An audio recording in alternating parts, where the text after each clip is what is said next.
მადლობა ბენც, გილოცავთ ახალ წელს ბენც ყველას, გისურვებთ ყველაფერს საუკეთესოს. მოგესალმებით ბანო შოუ მთავარი იუმორისტული შოუ მთავარ არხზე.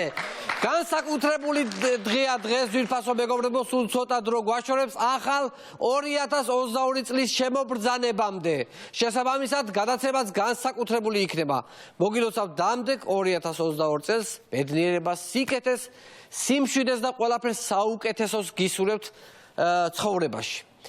მე მოგილოცეთ, მაგრამ ყველაზე მეტად მაინტერესებს ვინ მოგილოცავს 12 საათზე ახალ წელს. ჩემი აზრით დღეს საახალწლო მილოცვას ამჯერად უკვე მოასწრებს პრემიერი ღარიბაშვილი. ერთხელ ხო ვერ მოასწრო 6 წლის წინ და მაგიტომ ვამბობ, რომ ან შეიძლება წელსაც ვერ მოასწროს და ბიძინამ დაასწროს გადაყენება. ნუ, რა ვიცი, წინ 1 საათზე მეტია დარჩენილი. ამიტომ არის კიდევ შანსი იმისა, რომ პრემიერი იყოს, ან აღარ იყოს. პრინციპში შეიძლება მოხსნილიც არის, იმიტომ რომ ეს გადაცემა 2 დღის წინ არის ჩაწერილი და რას გაიგებ ამ ცხოვრებაში, რას გაუგებ ახლა ამ პოლიტიკას. კარგი პრემიერი საეჭვოა გასაგებია, მაგრამ პრეზიდენტი ხომ ვიცით ვინც არის. თუ ღარიბაშვილი არა, სალომე მაინც მოგილოცავს, იმედია არ დაავიწყდება ახალი წელი. და მაინც მაშინ არ მოუნდება ძაღლით გასეირნება. ყველა მოუთმელად ველოდებით ახალი წლის დადგომას. ერთი სული აქვს ბიძინა ივანიშვილს, როდის დადგება ახალი წელი, რომ დაიძინოს. ერთი სული აქვს ირაკლი ღარიბაშვილს, როდის დადგება ახალი წელი, რომ ახალი 300,000 ლარიანი საათი მიიღოს საჩუქრად სანტასგან.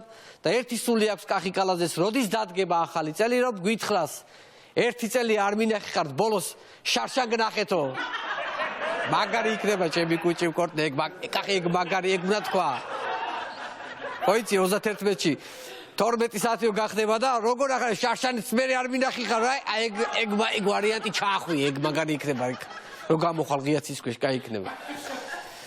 12 საათზე ყველა მიუსხდებით სუფრას, ბევრი შეიძლება უკვე სუფრასთან არის და აღნიშნავს საინტერესოა წელს რა არის აუცილებელი კერძი თუ საჭმელი, რაც უნდა იყოს საახალწლო სუფრაზე.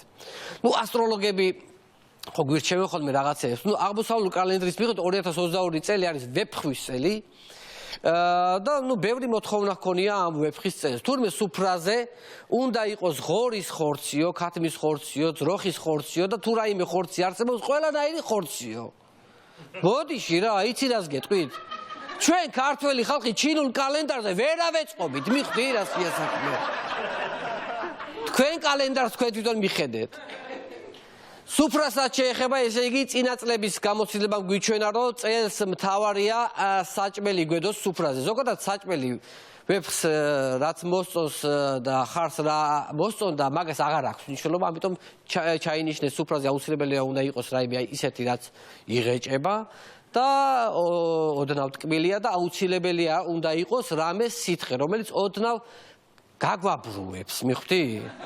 და მცირე ხნით მოგვატყუებინებს თავს, რომ ყველაფერი კარგად არის. მიხვდით რა შესაძლოა. საერთოდ ჩემი აზრით, ოჯახებში გაშლილი სუფრა ძალიან კარგად ასახავს ქვეყნის მდგომარეობას. აი მაგალითად, საახალწლო სუფრა აყვავებულია საქართველოს ეკონომიკასავით, მაგრამ დანარჩენი 65 დღე არის ჩვენი სოციალური რეალობისათვის. ყოველ ახალ წელს ისევის ორი პოლიტიკური ძალა, საცივი გოზინაყი, საცივი გოგზინაყი. შუაში ისტები იძახიან, რომ მესამე კერძია საჭირო.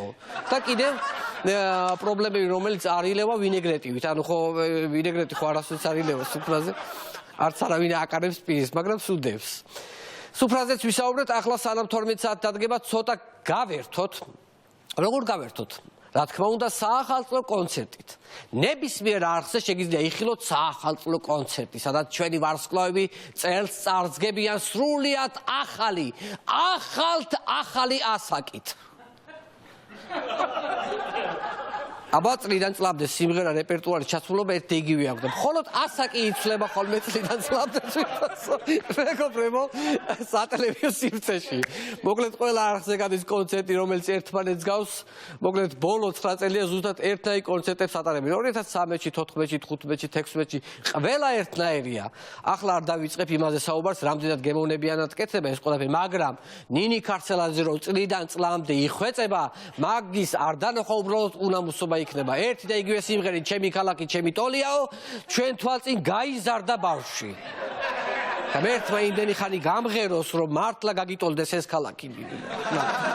გილოცავთ ყველას და ყველას გისურვებთ იმას, რაც აუცილებლად გჭირდებათ. მაგალითად, მთავრობას უსურვებ ჭკუაგონებას და გამჭრიახობას, ოპოზიციას უსურვებ გამძლეობას და წარმატებას და შუაშისტებს უსურვებ კარგ დასვენებას. ხო, კარგი დასვენება, იმიტომ რომ ეგენი ხო ძალიან დაიღალნენ, ძვირფასო მეგობრებო. მადლობ ჩვენ შოუს მუსიკალურ დაფარველს ბენდი, თამურა ლეკოიშვილის ხელმძღვანელობით. მადლობ.